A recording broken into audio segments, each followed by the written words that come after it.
The other night I was out singing karaoke, and I had a couple beers, and this very judgmental Christian woman says to me, "You shouldn't be drinking."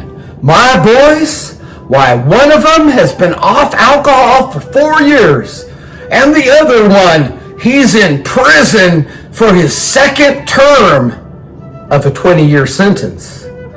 And I thought to myself, yeah, with your kind of religion, there are those kinds of problems in the family. Instead of moderately drinking, because it has been prohibited, they overdrink.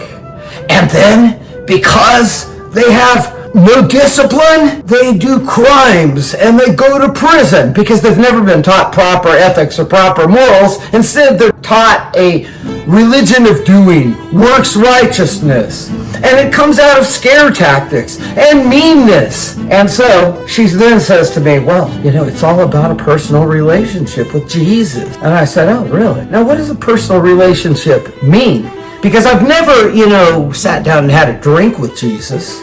I've never really touched him or smelled him or seen him or heard him. So, is it a form of schizophrenia? Well, anyway, they say God tells them stuff, and a lot of times it's just the thoughts they make up in their own brain. And a lot of times it comes out of their own bigotry and hate. The concept of a personal relationship with God isn't even biblical. You find a place in the Bible where it really explains that within the formation of Christianity. You're not going to find it.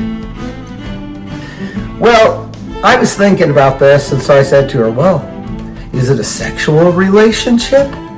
And she goes, and I said, the medieval mystics, Catherine of Siena, Saint Therese, these women would describe the relationship with Jesus. They would say, he penetrated me, things like that.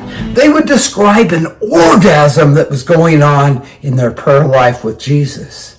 The only question I have about this is, I don't doubt that these nuns were having orgasms, but I do ask, were they touching themselves?